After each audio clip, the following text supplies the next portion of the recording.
She stood at the altar in white, believing this was her happily ever after, until her groom looked her in the eyes and shattered her world with 4 brutal words. "I can't marry you." But as the cameras rolled and the humiliation went viral, a mysterious Korean man in an expensive suit appeared at the back of the church, carrying white flowers and a promise that would change everything. What she didn't know was that this stranger commanded an empire built on shadows, that his gentle hands had once arrived too late to save the woman he loved, and that her protection would become his redemption. When her ex-fiancé's cruelty escalated to kidnapping and death threats, she discovered that sometimes the most dangerous man in the room is exactly who you need to survive. Because this isn't just a story about a wedding gone wrong, it's about how a woman's worst moment became the beginning of a love so fierce it would literally move mountains. Subscribe and tell me in the comments, have you ever had someone show up at your lowest moment and completely change your life? Nia Collins stood before the dressing room mirror. Her hands shook as she adjusted her veil. The white satin dress hugged her curves. She breathed deep and checked her phone. 2 minutes late, she whispered, reading Dax's text. Her chest tightened. She touched the pearl necklace Grandma Ruth had given her. The church bells chimed outside. "Girl, you better hurry," her cousin Keisha called through the door. "Folks getting restless out there." Nia felt scared. The bridesmaids' whispers cut through the thin walls. Words about her size, words about whether Dax would really show. She squared her shoulders and opened the door. The hallway bustled with caterers. Nia checked their progress with quick nods. She had dispatched this crew herself. Everything had to be perfect. "Grandma Ruth needs her insulin check," she told Keisha. "Make sure she's in the front pew." "You worry too much," Keisha said. Her voice was gentle. "Today's your day." Nia walked toward the sanctuary doors. Her heart hammered against her ribs. The organ music started. Deep notes filled the air. She took her place at the back. The doors opened. Every head turned. Phones rose. The aisle stretched endless before her. Dax stood at the altar in his white tuxedo. His smile looked frozen. Nia stepped forward. Her grandmother beamed from the front row. The dress train whispered against marble. Step by step, she moved toward her future. Halfway down the aisle, Dax's face changed. His smile cracked. His eyes went cold. Phones clicked and flashed around her. The congregation shifted. "I can't," Dax said. His voice cut through the organ music. "This isn't what I pictured." The music stopped. Silence crashed down. Nia's knees locked. She gripped her bouquet until her knuckles went white. The church filled with gasps. "Excuse me," she asked. Her voice barely worked. "You're not... This isn't right," Dax said. He looked at her body. Then he looked at the cameras. "I can't marry you." Nia felt humiliated. Heat burned her cheeks. Grandma Ruth struggled to stand. The pews erupted in whispers. Phones filmed everything. No one moved to help her. She stood frozen. Her legs wouldn't work. The veil felt heavy on her head. The bouquet trembled in her hands. Dax stepped back from the altar. The sanctuary doors opened behind her. Footsteps echoed on marble. Heavy, certain. The whispers died. A man in a dark suit walked down the aisle. He carried white flowers. His face was calm. His eyes found hers. Something shifted in his expression. He stopped beside her. The church held its breath. He offered her the fresh bouquet. His voice was quiet. "These are for you." Nia stared at him. He was Korean, handsome. His suit cost more than her dress. His eyes were kind, not pitying, just kind. "I don't understand," she whispered. "You don't have to," he said. "May I walk with you?" He offered his arm. She didn't take it.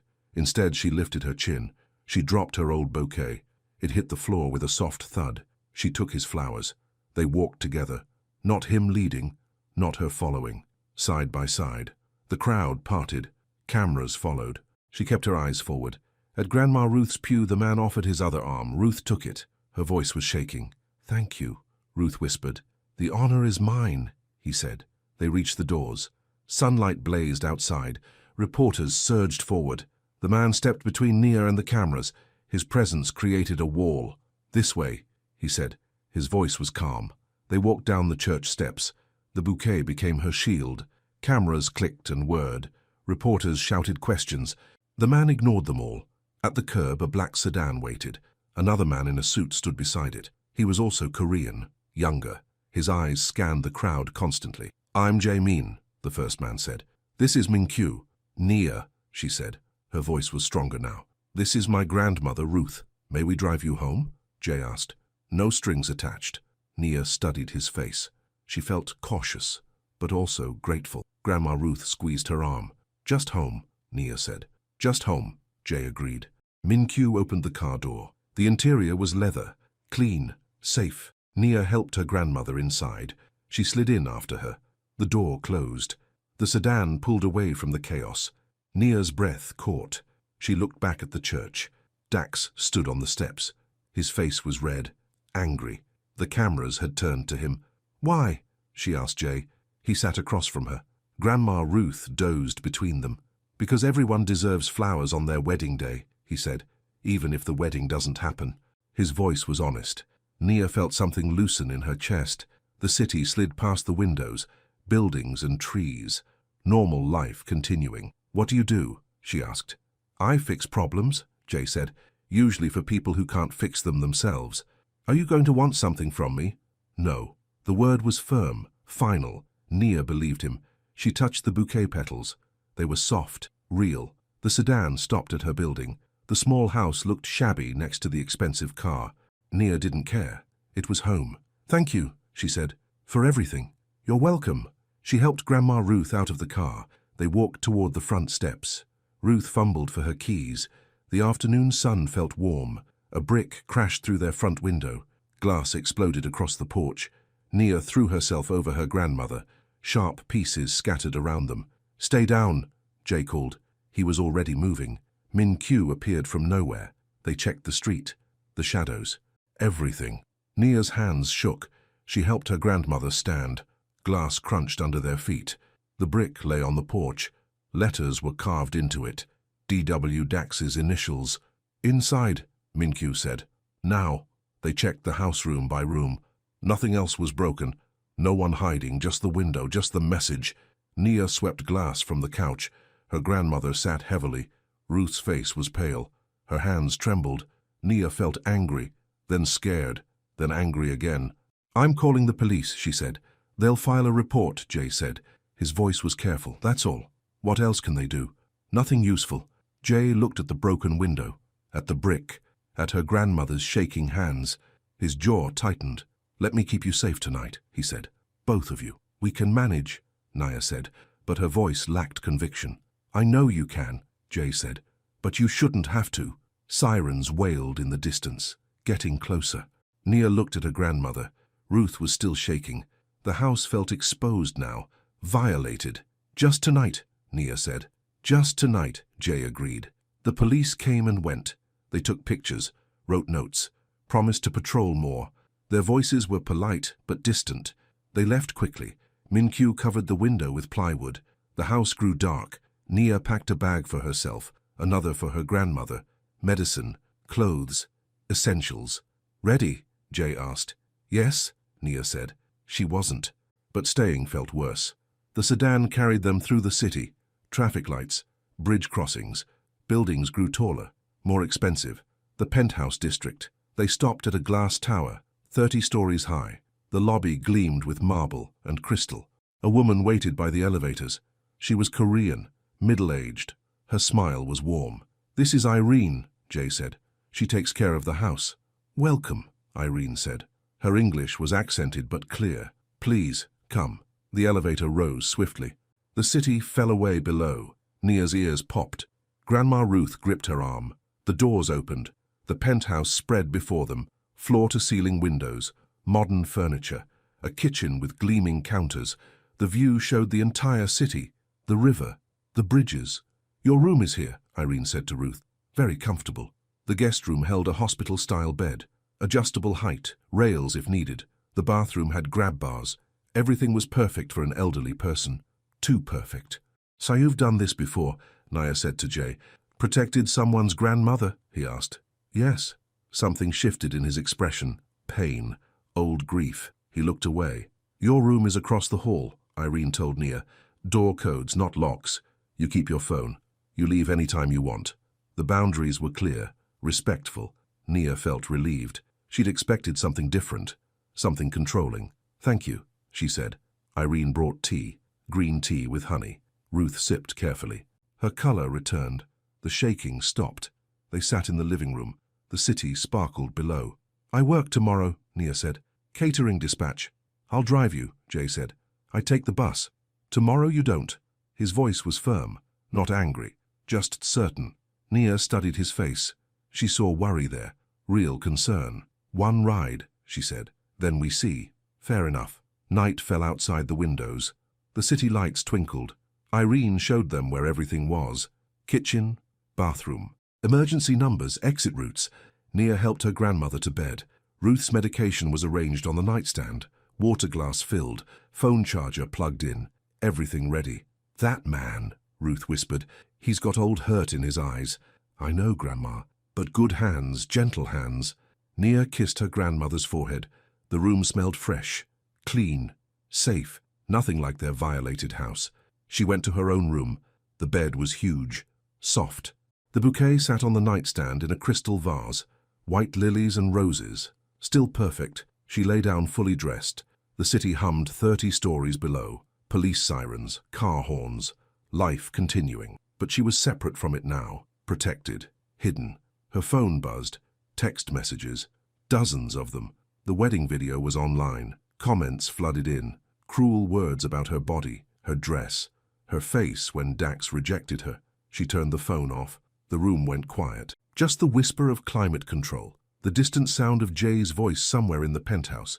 Low, careful, talking to someone. Nia felt grateful and scared and confused. The day had started with a wedding. It was ending in a stranger's home. A kind stranger. A dangerous stranger. She touched the bouquet petals again. Soft, real, beautiful. Tomorrow would bring new problems. Tonight she was safe. Her grandmother was safe. The windows wouldn't break here. No bricks would fly. No cameras would find them. Her breath caught as exhaustion hit. The adrenaline finally faded. Her body sank into the mattress. The city lights blinked outside, one by one, then all together. A million eyes watching over her. She closed her eyes. The flower's scent was gentle, not overwhelming. Just there, constant, real. For the first time all day, Nia Collins felt peace. Morning light filled the penthouse. Nia woke to the smell of coffee. Her phone showed dozens of missed calls. She ignored them all. In the kitchen, Irene was cooking eggs. Grandma Ruth sat at the counter. She looked rested, better than she had in months. "Good morning," Jay said. He wore dark jeans and a white shirt. Casual, but still expensive. "Sleep well?" "Yes," Nia said. It was true. "I need to go to work. I'll drive you. I can take the bus." "Not today." His voice was firm. Nia felt her spine straighten. She set down her coffee cup. The sound was sharp. "I'm not a prisoner here," she said. "No," Jay agreed. "You're a guest. A guest I want to keep safe." "For how long?" "As long as it takes."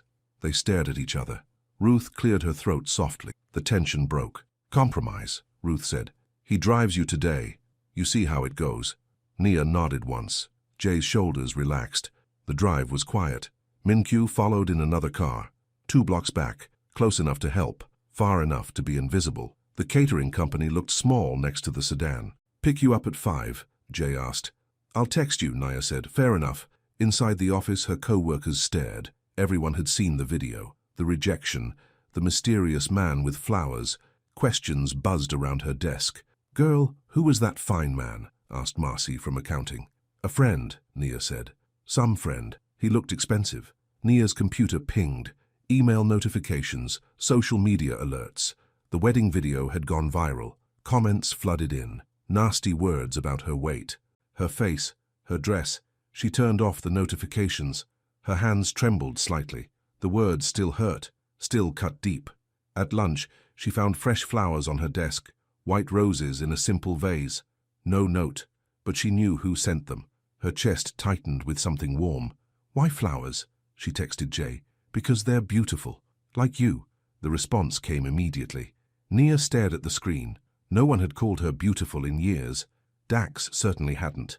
Work ended at 5. She texted Jay. The sedan appeared within minutes. He must have been waiting nearby. The thought should have bothered her. Instead, it made her feel safe. "How was your day?" he asked. "Complicated," she said. "Yours?" "The same." They drove in comfortable silence. The city passed by. Normal people living normal lives. Nia wondered when she'd feel normal again. Back at the penthouse, Ruth was napping. Irene was cooking dinner. The smell filled the apartment. Rich, savory, homemade. "We need to talk," Nia said to Jay. "About what?" "About this. All of this." She gestured around the apartment. "About control." Jay's eyes found hers. Something shifted in his expression. Sadness. Old pain. "You think I'm controlling you," he said. "Aren't you?" "I'm protecting you." "What's the difference?" The silence stretched between them. Jay looked out the window. The city sparkled below. His jaw tightened slightly. "I once arrived somewhere with flowers," he said. His voice was quiet. "I was too late." Nia felt her breath catch. The pain in his voice was real, raw. She waited for more. He didn't offer it. "What happened?" she asked. "Someone I loved died, because I couldn't protect them." The words hung in the air, heavy, final. Nia understood something fundamental had shifted. This wasn't about control. It was about grief. "I'm sorry," she said. "So am I." He looked at her then. His eyes held old hurt, fresh determination. The combination made her chest ache. "I need boundaries," she said. "Rules we both follow. Such as? I choose my work schedule. I choose my routes. You ask before you act." Jay nodded slowly. "Agreed. And I write them down, so we're both clear. Write whatever you need." Nia found paper in the kitchen drawer. She wrote carefully, clearly. 10 simple rules. Mutual respect, clear communication, no locked doors. Her grandmother's needs came first. She taped the list to the refrigerator. Jay read each line. His face was serious. Concentrated. "This works," he said. "Thank you." "For what?" "For trusting me enough to stay." That night, Nia lay awake listening to the city. Traffic, sirens, the distant sound of music from somewhere far below. Ruth was sleeping peacefully across the hall. Safe, comfortable. Her phone buzzed. A text from an unknown number. "Still ugly. Still alone. Delete this video or face consequences." Nia's hands shook. She showed the message to Jay immediately. He read it twice. His face went cold. "Block the number," he said. "What if there are more?" "There will be. Block them all." "For how long?" "As long as it takes." The next morning, Nia insisted on taking the bus to work. Jay didn't argue, but Minkyu's car followed at a distance, 2 blocks back, barely visible. At the first red light, a scooter pulled up beside the bus. The rider's helmet was dark, tinted. He stared directly at Nia through the window. Her stomach dropped. The light turned green. The bus moved forward. The scooter followed. Too close, too interested. At the next light, Minkyu's car appeared. The scooter suddenly turned down a side street. Nia texted Jay, "Scooter following the bus." Minkyu handled it. "Coming to get you." "No, I'm fine. Just wanted you to know." At work, her computer showed more messages. Dax's college friend had posted a video, laughing about the runaway bride, calling Nia names. The comments were weapons, sharp, cruel. Nia closed the browser. Her chest felt tight. Angry, but also clear. She was seeing Dax's true nature now. His friend's nature, small, petty, weak. After work, she found a note taped to her old building's door. "Stay gone." Black letters on white paper. Someone had been watching, waiting. She photographed the note, sent it to Jay. Then she made a decision. For Ruth's safety, for her own sanity. 2 more nights, she texted. "Then we reassess." "Whatever you need," he replied. The sedan picked her up. Minkyu checked the area carefully before they left. The neighborhood felt different now, hostile, eyes watching from curtained windows. At the penthouse, Ruth was playing cards with Irene. They were laughing. The sound was warm, natural, home. "Feeling better?" Nia asked her grandmother. "Much better. Irene's teaching me Korean words." "What have you learned?" "Sarange. It means, I love you." Ruth smiled. Irene blushed slightly. They returned to their cards. The evening felt peaceful despite the day's tensions. Dinner was quiet. Jay asked about Nia's work. She told him about difficult clients, impossible deadlines, the satisfaction of solving problems. He listened more than he spoke. After dinner, they sat on the balcony. The city spread below them. Lights twinkled in the darkness. The river reflected everything back. Double beauty. "Tell me about your work," Nia said. "I solve problems," Jay said, "for people who can't solve them themselves." "What kind of problems?" "The dangerous kind." "Are you dangerous?" Jay looked at her carefully. His eyes were serious. "When I need to be."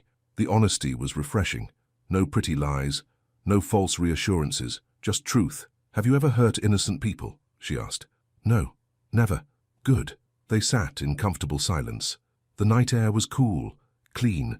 Nia felt her shoulders relax for the first time all day. The next morning brought friction. Jay suggested a different route to work. Something about construction, traffic patterns, safety. I like my route, Nia said. It's faster. It's more exposed. To what? To anyone waiting. Nia felt her spine stiffen.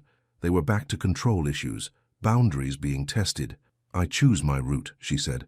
That was the agreement. Jay studied her face. Then he nodded. You're right. I apologize. Thank you. But may I suggest alternatives? Just information. You decide. That's fair. He showed her a map on his phone. 3 different routes, each with pros and cons. Travel time, traffic density, escape routes. The level of detail was startling.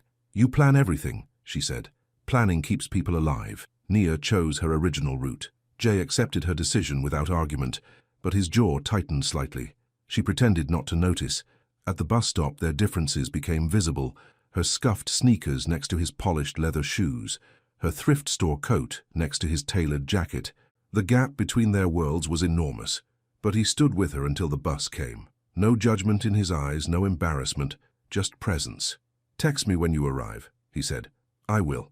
The bus ride was uneventful. No scooters, no followers, just normal people going to work. Nia felt proud of her choice, her independence.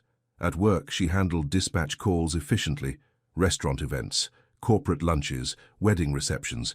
Each wedding mention made her stomach twist, but she pushed through. During lunch break, Min-Kyu appeared at the office door. He spoke briefly to the receptionist. Then he left, watching, protecting, invisible unless needed. That evening, Irene gave Nia a tour of the penthouse, security systems, escape routes, emergency contacts. The level of preparation was impressive, military precise. How long have you worked for Jay? Nia asked. 5 years, Irene said, since after his wife. His wife? Irene's face went carefully neutral. He lost someone before it changed him. Changed him how? Made him careful, very careful. They walked through the apartment. Irene showed her hidden cameras, silent alarms, reinforced doors, everything designed to protect without imprisoning. What kind of enemies does he have? Nia asked. The kind that hurt innocent people. And you're okay with that? With him? Irene stopped walking. Her voice was serious. Mr. Han protects people who cannot protect themselves. He has never harmed anyone innocent, never broken a promise, never abandoned someone under his protection. How do you know? Because I watch. I see everything, good and bad. They finished the tour on the balcony. The city lights were beautiful, peaceful. Nia breathed deeply for the first time in days. Feel better? Irene asked. Much better. Good. Trust is important, but understanding is better. That night, Ruth and Jay shared tea on the balcony. Nia watched through the window. They talked quietly, seriously. Ruth laughed at something he said. The sound carried on the night air. What are you talking about? Nia asked when she joined them. Flowers, Ruth said. He knows about flowers. My wife loved lilies, Jay said. His voice was careful. She grew them on our balcony. What happened to her? Nia asked. Something shifted in his expression. Pain, fresh as a new wound. He looked away. She died in a fire, he said, along with our unborn child. The silence stretched between them, heavy, complete. Nia felt her chest tighten with sympathy. I'm sorry, she said. So am I. Ruth reached across and patted his hand, gently, like she would comfort a grandson. Jay's eyes grew bright. He bowed his head slightly. Thank you, he whispered. They sat together in the quiet. 3 generations, 3 different kinds of loss, 3 different hopes for tomorrow. Later, Nia helped Ruth to bed. Her grandmother's medication was arranged perfectly. Water glass filled, phone charged, everything ready. That young man is carrying heavy weight, Ruth said. I know, but good weight now, protecting us. Is that enough? For now. Yes. Nia kissed her grandmother's forehead. The room smelled fresh, safe, nothing like their old violated house. This was temporary, but it was good. In her own room, Nia sat by the window. The city sparkled below. Millions of lights. Millions of stories. She was just one small part of it all. Her phone buzzed. Another nasty message. She blocked the number immediately.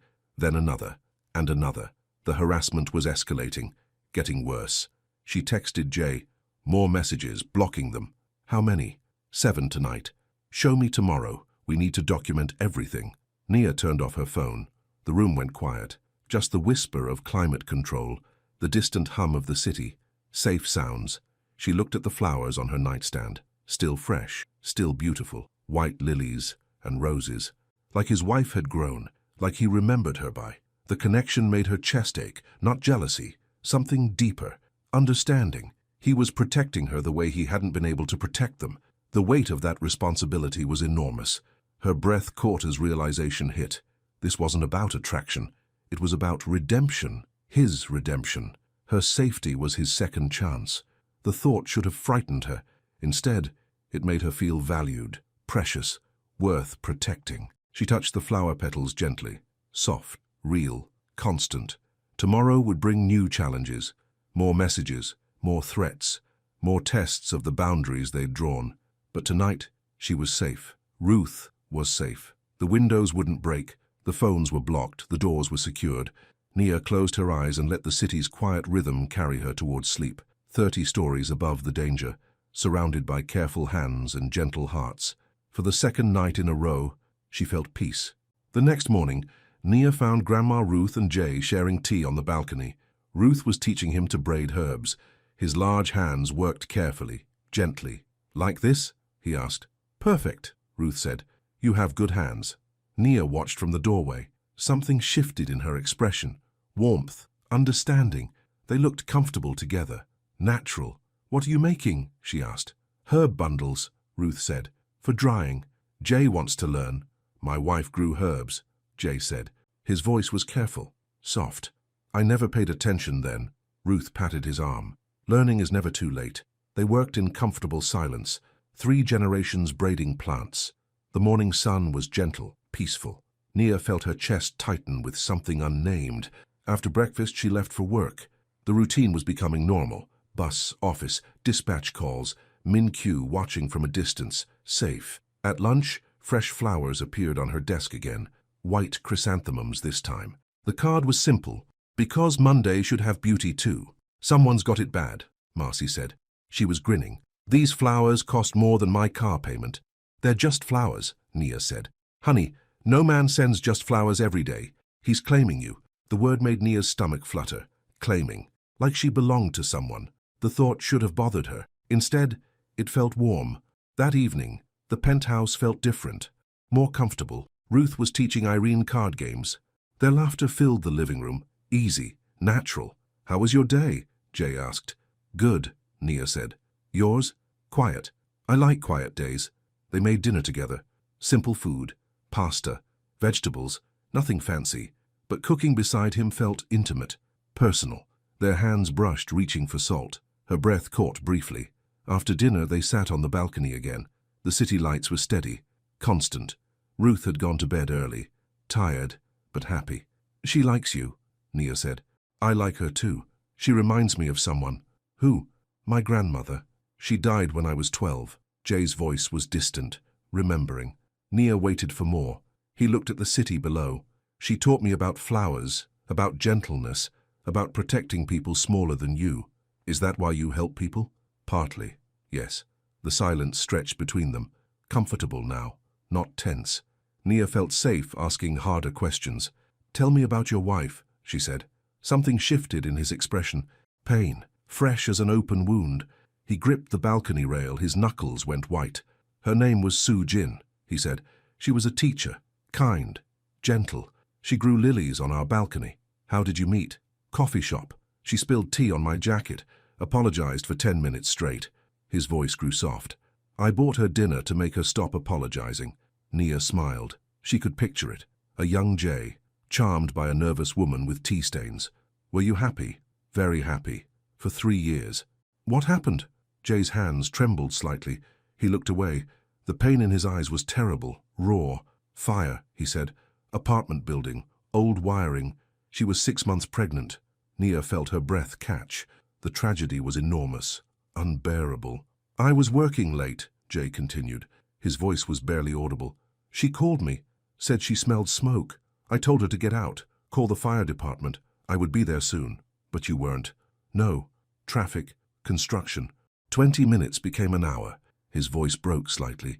I arrived with flowers. For the baby's room, yellow roses. Gender neutral. Nia's chest ached for him. The image was horrible. A young man with flowers facing a burning building. The building was gone. She was gone. Our son was gone. Jay's hands shook. I was too late. The silence hung between them. Heavy. Complete.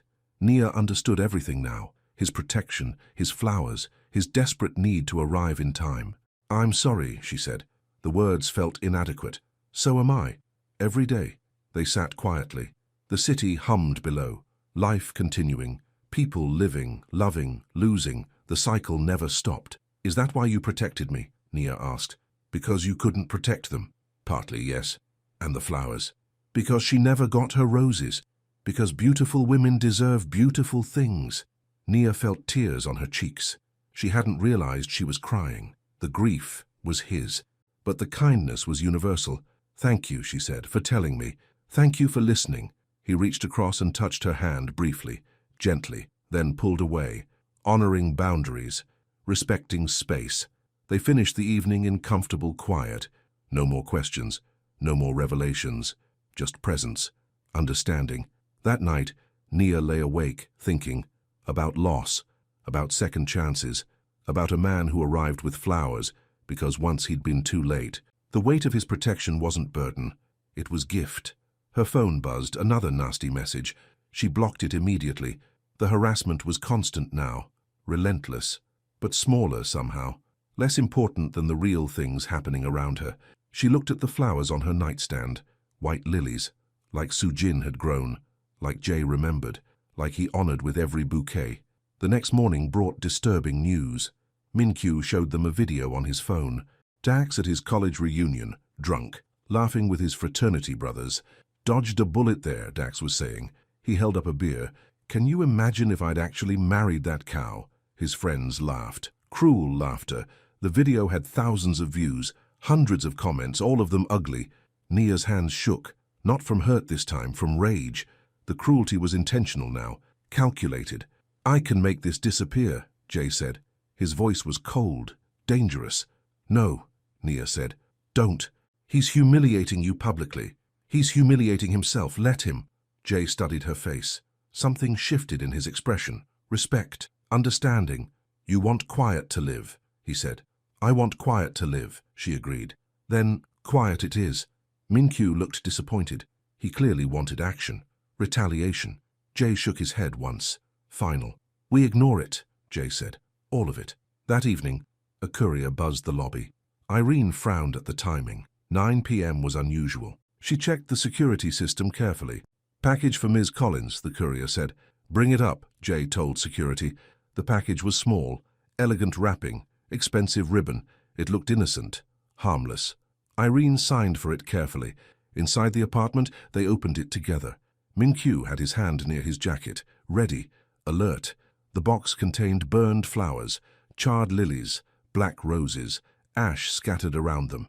The smell was terrible, acrid, violent. A note lay underneath. "You don't deserve flowers. Delete the video or burn like these." Nia dropped the box. Her hands shook. The threat was escalating, getting personal, dangerous. Jay's voice went cold, utterly cold. "Minkyu, full lockdown. Now." "What does that mean?" Nia asked. "No one in or out without clearance. Security on every floor. Cameras activated." "For how long?" "As long as it takes." The penthouse transformed. Invisible barriers became visible. Guards appeared in the lobby. Cameras activated. The building became a fortress. Nia felt trapped, safe but trapped. The balance was shifting toward protection, away from freedom. "I need to work tomorrow," she said. "You can work from here. I'll have your boss approve remote dispatching." "What if I refuse?" "Then I'll worry constantly, but I won't stop you." His honesty was refreshing. No false promises, no pretty lies, just truth. She appreciated that. "A few days," she said. "Then we reassess." "Fair enough." That night, Minkyu triple-checked the locks, the windows, the elevator access. Everything was secured. Nia felt like a princess in a tower, protected but isolated. She texted her boss about working remotely, family emergency. He agreed immediately, probably relieved to avoid the media attention. The next morning, Nia set up a home office. Computer, phone, files. The dispatch work was actually easier from here, quieter, more focused. Jay kept his distance, letting her work, not hovering. But his presence was constant, reassuring. At lunch, he brought her sandwich, cut diagonally, the way she liked it. Small attentions, quiet care. "How do you know how I like things?" she asked. "I pay attention," he said, "to everything that matters." The words sent warmth through her chest. She was something that mattered to him. The thought was intoxicating. That afternoon she found him cooking, real cooking, not just heating food. Knife work, seasoning, focus. "What are you making?" she asked. "Dinner, Korean style, for your grandmother. She'll love that." "I hope so." Nia watched him work. His hands were sure, confident. He moved through the kitchen like he belonged there, domestic, peaceful. "Where did you learn to cook?" she asked. "My wife taught me, before we married. She said a man should feed his family." Smart woman, very smart, about many things. They cooked together, side by side. Nia chopped vegetables. Jay managed the stove. Their movements were synchronized, natural. Her attraction grew with each shared gesture. Dinner was beautiful. Korean dishes, perfectly seasoned. Ruth was delighted. She praised every bite. Irene smiled proudly. The family feeling was strong. After dinner, they cleaned together. Washing, drying, storing. Simple domestic rituals, but intimate, personal. Nia felt her defenses melting. On the balcony that evening, the tension was different, warmer, more charged. They sat closer together, not touching but aware. "Tell me about your dreams," Jay said. "What dreams?" "For the future. What do you want?" Nia thought carefully. No one had asked her that in years. Dax certainly hadn't. "I want my own catering business," she said. "Small, personal, real food for real celebrations." "That's a good dream. What about you? What do you want?" "Peace," he said immediately. "A quiet life. No more emergencies." "Is that possible? In your work?" "I'm trying to make it possible." Something shifted in his expression. Hope, fragile but real. He was changing his life. For himself, maybe for her. The silence stretched between them. Comfortable, charged. They moved closer together, almost touching. The city lights blurred around them. Jay reached toward her face. Gently, slowly. Nia didn't pull away. His fingers traced her cheek. Soft, reverent. "Nia," he whispered. "Yes? May I kiss you?" Her breath caught. The question was perfect, respectful, patient. Everything Dax had never been. "Yes," she whispered. He leaned closer. Their faces almost touched. His breath was warm, sweet. The moment stretched perfect, eternal. Then he stopped, pulled back slightly. His eyes were conflicted. "Careful. Not yet," he said. "Not until you're truly safe. I am safe. Here. With you. Not yet. Soon, but not yet." The restraint was maddening and perfect. He was putting her well-being before his desire, before their attraction. The respect was intoxicating. "Soon?" she asked. "Soon," he promised. They sat together in the charged quiet, almost touching, almost kissing, almost everything. The anticipation was delicious, agonizing. When they went inside, the air between them hummed, alive, electric. They said goodnight carefully, politely, but their eyes held promises. In her room, Nia touched her cheek where his fingers had been. The sensation lingered, warm, gentle, real. Her phone buzzed. No nasty messages this time. Just a text from Jay. "Sweet dreams." She smiled and typed back, "You too." The next morning brought easy domesticity. Coffee shared in comfortable silence. Ruth teaching them all Korean phrases. Irene complaining about their pronunciation. Laughter filling the apartment. Nia worked from the kitchen table. Dispatch calls, client scheduling, event coordination. The work was satisfying, purposeful. She was good at it. At lunch, Jay made ramen, real ramen, with eggs and vegetables. They ate together, quietly, but the awareness between them was constant. "This is good," she said. "My wife's recipe," he said, "modified for your grandmother's diet." The thoughtfulness made her chest ache. He was caring for Ruth, honoring his lost wife, building something new, all at once. After lunch, they did dishes together again. The routine was becoming precious, natural. Nia felt herself settling into this life, this peace. On the balcony that afternoon, they read together. Different books, but side by side. The companionship was perfect. Easy. "What are you reading?" he asked. "Romance novel," she said. Guilty pleasure. Is it good? Unrealistic, but hopeful. Hope is important. Yes, it is. They returned to their books, but the conversation lingered. Meaningful. Real. Nia was falling for him. Slowly. Carefully. But definitely. That evening, Min-kyu interrupted their dinner. His face was serious. Urgent. He whispered something to Jae in Korean. Jae's expression hardened. "What is it?" Nia asked. "Security alert," Jae said. "Probably nothing, but we're being extra careful." He stood and checked his phone. Then the window. Then the door. His movements were sharp, focused. The danger was real. "Should I be worried?" Nia asked. "No," he said. "I've got this. All of it." His voice was certain, confident. But Nia saw the tension in his shoulders, the fear in his eyes. Something was coming. The night felt different. Charged. Dangerous. Even the city lights seemed sharper, more watchful. Nia helped Ruth to bed early. Extra medication, water, phone charged, everything ready, just in case. "Is everything okay?" Ruth asked. "Everything's fine," Nia said. "Just being careful. That young man will keep us safe. I know he will." In her own room, Nia couldn't settle. She checked her phone, the window, the door. Nothing seemed wrong, but everything felt wrong. At midnight, her phone buzzed. A text from Jae. "Everything is secure. Try to sleep." She typed back, "You too." But sleep wouldn't come. The city hummed below. Normal sounds, normal life, but something was building, something dangerous. Nia looked at the flowers on her nightstand. Still fresh, still beautiful. Tomorrow's petals would open. New beauty, new hope. But tonight, the shadows felt deeper, the silence felt heavier, and somewhere in the darkness, threat was gathering. Min-kyu's alert had been real. The question was how real and how close. Nia closed her eyes and trusted the man sleeping down the hall, the man who had arrived with flowers, who had learned from being too late, who would not be too late again. Whatever was coming, he would be ready. They would all be ready. The next morning arrived grey and tense. Rain threatened the city. Nia worked from the kitchen table while storm clouds gathered outside. Her phone rang constantly. Dispatch calls. Event coordination. Normal work keeping her grounded. At noon, her phone buzzed with a text from her supervisor. "Emergency at Riverside Loading Bay. Client crisis. Need you there immediately." Nia felt suspicious. The timing was wrong. The location was odd. But her job required flexibility. Crisis management. She found Jae in his office. His computer showed multiple screens, security feeds, news alerts, financial data. "I need to go out," she said. "Work emergency." His eyes found hers immediately. Something shifted in his expression. Alert, concerned. "Where?" "Riverside Loading Bay. Catering crisis. That's not a safe area." "It's my job, Jae." They stared at each other. The familiar tension, protection versus independence. But something felt different today, more urgent. "Min-kyu goes with you," he said. "Close escort." "Fine." Nia wrote a note with her exact route. Transparency. Trust. She left it on the kitchen counter where he would see it. Old habits from their early boundaries.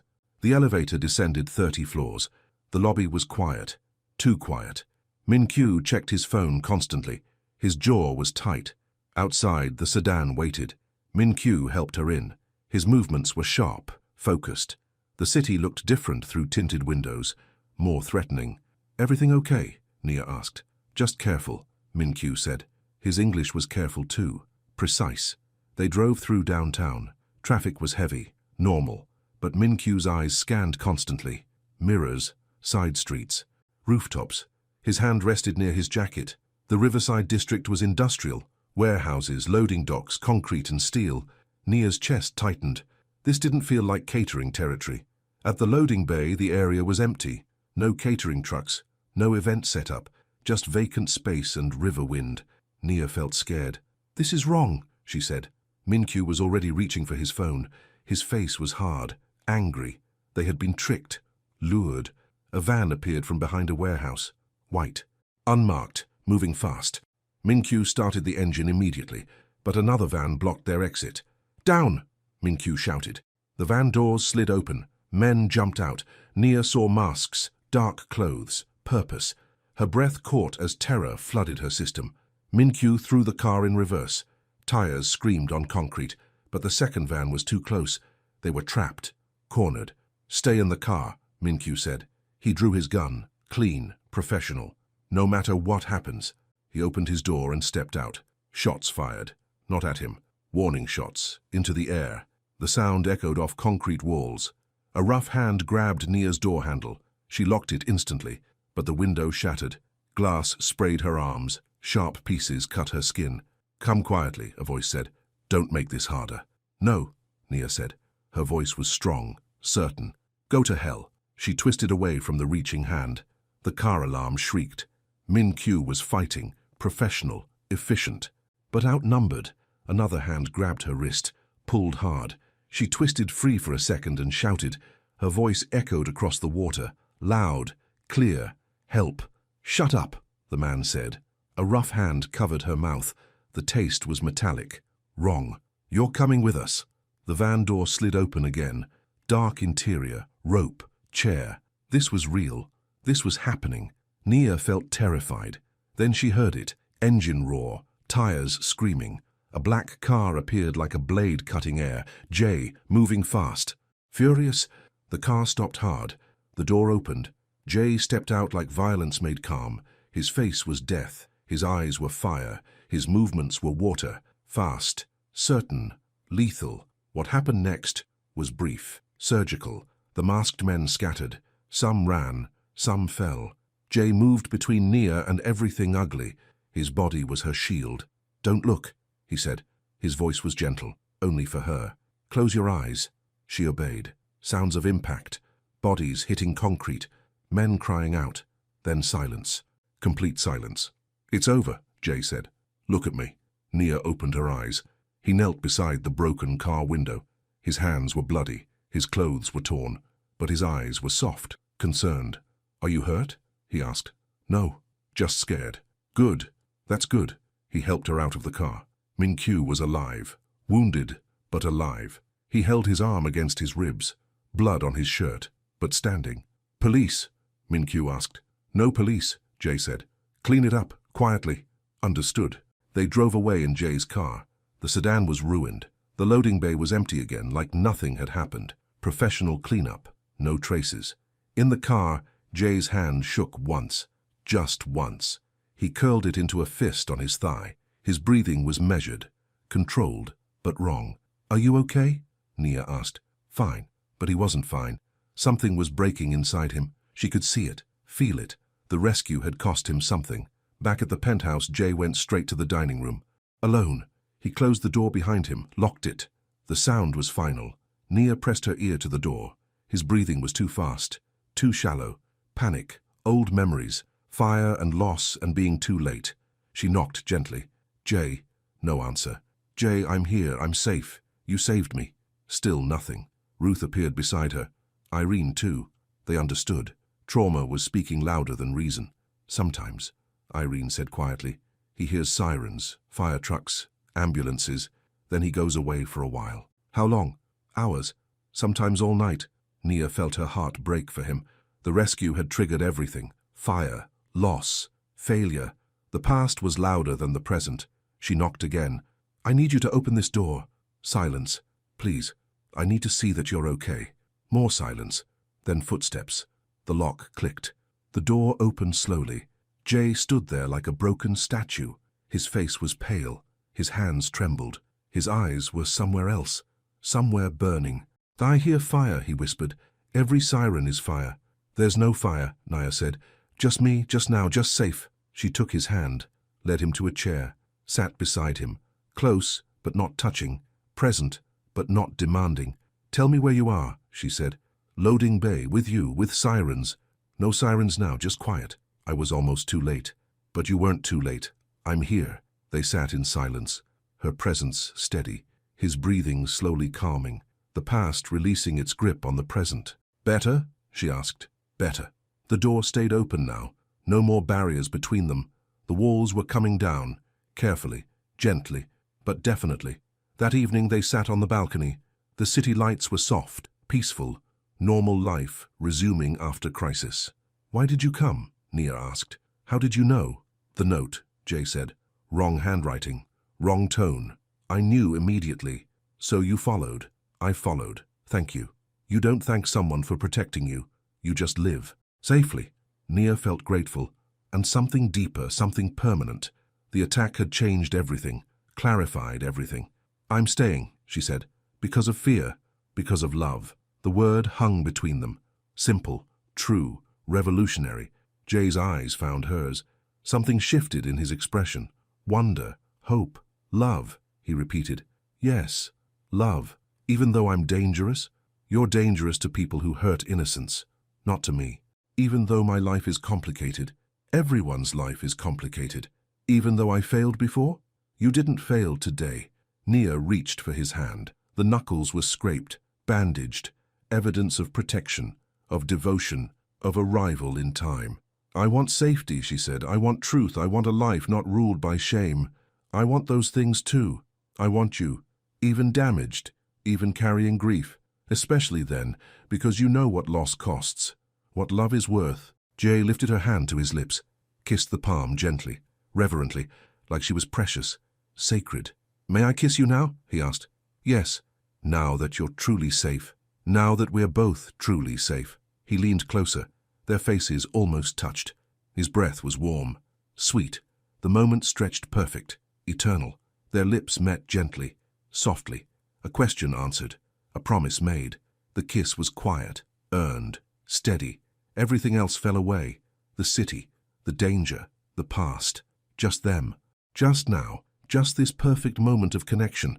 When they separated, Nia's breath caught. His eyes were bright, clear, present. The ghosts were quiet. "I love you too," he said. "I know." Irene cleared her throat softly in the hallway. The world returned gradually. Gentle intrusion, gentle reminder. They weren't alone. They were family. The next morning brought decision time. Public reckoning. Reclaiming dignity. Nia stood before the bathroom mirror in a simple blue dress. Her hands were steady. "Ready?" Jay asked. "Ready." They drove to the church together, hand in hand. The same church, the same steps. But everything was different now. She was different now. Cameras appeared immediately. Reporters, phones. The viral moment returning. But Nia didn't flinch, didn't hide. She walked straight toward them. "Ms. Collins," a reporter called. "Any comment about yesterday's incident?" "No comment about violence," Nia said. Her voice was clear. "But I have a comment about choice." She stopped at the church steps, the same spot where Dax had rejected her, where shame had lived, where humiliation had bloomed. "I choose safety," she said to the cameras. "I choose respect. I choose love that honors me." Jay stepped beside her, not behind, not in front, beside. He held out a white bouquet, fresh flowers, beautiful flowers, chosen flowers. "These are for you," he said, just like the first time. Nia took the bouquet, lifted it high. Let the cameras capture beauty, choice, dignity reclaimed. The crowd parted. They walked through together. No shame, no apology, just choice, just love, just two people who had found each other. At the car, a reporter shouted one last question. "What about Dax Whitmore?" "Who?" Nia asked. She smiled, genuine, free. "I don't know anyone by that name." They drove away from the cameras, from the questions, from the past, toward home, toward peace, toward whatever came next. That evening Dax's lawyer called. "Cease and desist, stay away, no contact, legal consequences." The threats had worked backward. He was running now. "It's over," Jay said. "Yes, it's over." They celebrated quietly. Chinese takeout, wine, Ruth teaching them both card games, laughter filling the penthouse, family sounds, home sounds. Later on the balcony, they planned the future. Nia's catering business, Jay's gradual exit from dangerous work, a life built on safety, purpose, love. "What should we call the business?" Jay asked. "Something simple, something true." "Like what?" "Safe harbor catering, food that brings people home." "I like that, very much." The future felt real, possible, beautiful. No more running, no more hiding, just building, together. Recovery took 2 weeks. Min-Kyu healed quickly. Professional medical care. No questions asked. The kidnapping disappeared from news cycles. Other stories replaced it. Nia moved her things officially. Clothes, books, pictures of her parents. The penthouse became home. Real home. Permanent home. Ruth's health improved with consistent care. Better medication, regular meals, reduced stress, family around her, love surrounding her. 6 months later, morning sun filled the penthouse balcony. Spring had arrived. Ruth tended her herb garden while Irene complained about overwatering. The routine was precious, normal, safe. Nia set the breakfast table, 3-place settings plus coffee for Min-Kyu. He ate with them now. Family expanded, chosen family. Jay placed fresh lilies in the center vase, white petals catching morning light.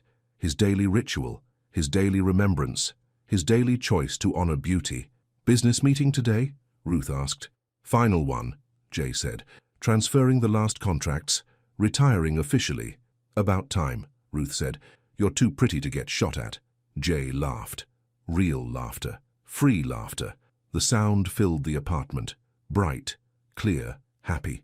Safe Harbor Catering had 3 events booked. Small celebrations, anniversary parties, birthday dinners, food that brought people together, love that nourished. The Morrison anniversary is Saturday, Nia said. 50 years married. What's the secret? Jay asked. She says they choose each other every morning. Fresh choice, daily decision. Smart woman. Very smart. They finished breakfast together. Dishes shared. Routine perfected. Love expressed through small gestures. Daily choices. Constant care. Jay walked to the balcony. Nia followed. The city spread below them. Busy. Alive. Beautiful. They belonged to it now. Part of its story. I have something for you, he said. More flowers. Something else. He reached into his pocket, pulled out a small box. Simple, elegant, but not a ring box. Something different. What is it? Nia asked. A key. To what? The house I bought. For us. For Ruth. For family. Nia felt her breath catch. Not a proposal. Something better. A foundation. A home. A future built on purpose. Where? She asked. 10 minutes from here. Garden space for Ruth. Office space for you. Kitchen big enough for family dinners. Jay, I know it's fast. I know we're still learning each other. But I want to wake up in our home, not my apartment, our place, our choice. Nia took the key. Small. Silver. Real. It felt warm in her palm. Heavy with possibility. Yes, she said. Yes. Yes to the house. Yes to the future. Yes to choosing you every morning. They kissed on the balcony. Soft. Certain. The city hummed below. Life continuing. Love growing. Choices made. 3 months later, they moved into the house. 2 stories. White picket fence. Garden space. Perfect kitchen. Room for everyone. Space for everything. Ruth's room was on the ground floor. Walk-in shower. Grab bars. Medicine cabinet perfectly organized, but also windows overlooking the garden. Light, beauty, life. Nia's office faced the street. Professional setup, computer, files, phone system, safe harbor. Catering was growing, 6 regular clients, word of mouth spreading, success building slowly. Jay's den was quiet. Books, comfortable chairs, no computers, no phones, no business. Just peace, just time to think, to read, to be. The kitchen was the heart, large table, 6 chairs, room for Min-Kyu, room for Irene, room for whoever needed family, whoever needed home. On moving day, they carried boxes together. Ruth directed traffic from her lawn chair. Irene organized the kitchen with military precision. Min-Kyu assembled furniture. Family, working, building. That evening, they ordered pizza. Sat on the floor. No furniture yet. Just people. Just happiness. Just home. How does it feel? Jay asked Nia. Like breathing, she said. Like something I'd forgotten how to do. Good breathing or scary breathing? Good breathing. Deep breathing. Safe breathing. Ruth raised her soda can. To breathing safely. To choosing family. To arriving right on time. They toasted with pizza and soda. Classy. Perfect. True. Later, Nia and Jay sat on the front porch. No city lights now. Just stars. Just quiet. Just peace. Do you miss it? Nia asked. The excitement? The danger? No, Jay said. I miss nothing about that life. Nothing? Well, the money was nice. Nia laughed. He was kidding. Mostly. The catering business was growing but not lucrative yet. They were living more simply now. More truly. We'll be fine, she said. We have everything we need. Yes, we do. 6 more months passed. Autumn arrived golden. Ruth's garden produced vegetables. Nia's business had 12 regular clients. Jay read novels every afternoon. Min-Kyu started dating a nurse. Irene taught cooking classes on weekends. Everyone was growing, changing. living fully. On a Tuesday morning in October, Nia found Jay in the garden. He was planting bulbs, spring flowers, tulips, daffodils, hope buried in autumn soil. Planning ahead, she asked. Always, he said, especially for beautiful things. He stood and brushed dirt from his hands. His eyes found hers. Something shifted in his expression. Decision, purpose. Marry me, he said. Not a question, not a proposal, a statement, a fact, a future declared. Yes, Nia said. Same certainty, same truth, same future chosen. Just like that? Just like that. No big wedding, no fancy dress, no cameras. Just us. Just family, just real vows, real promises. When? Spring. When the bulbs bloom, when everything is beautiful. They kissed in the garden, surrounded by sleeping flowers, surrounded by hope, surrounded by love planted deep and growing strong. That afternoon they told Ruth over tea. She cried. Happy tears, relief tears, love tears. About time, she said. I was starting to worry you'd never ask. I was starting to worry too, Jay said. No worry now, just happiness, just family, just love. That evening they called everyone. Min-Kyu, Irene, work friends, chosen family, small celebration, home celebration, real celebration. The wedding was planned for May, garden ceremony, Ruth officiating. She got ordained online specifically for this. Her idea, her gift, her joy. Winter passed peacefully. Spring arrived right on schedule. The bulbs bloomed exactly as promised. Beauty returned. Hope realized. Love flowering. On the wedding morning, Nia woke in her own house, her own bed, her own life. No photographers, no rejection, no shame, just love, just choice, just family. She wore a simple white dress. Nothing fancy, nothing expensive, just beautiful, just true, just her. Jay wore a dark suit, white flower in his lapel. Lily, for remembrance, for honor, for love that transcends grief. The ceremony was perfect. 10 people in the garden. Ruth reading vows she'd written herself. Words about choice, about courage, about love that arrives exactly when needed. You may kiss your wife, Ruth said. They kissed surrounded by blooming flowers, surrounded by family, surrounded by love, carefully built, patiently grown, truly chosen. The reception was dinner at home. Irene cooked. Min-Kyu served wine. Everyone talked at once, everyone laughed together, everyone belonged. Later, after cleanup, after goodbyes, after family went home, Nia and Jay sat on their porch, wedding clothes wrinkled, feet tired, hearts full. How do you feel? He asked.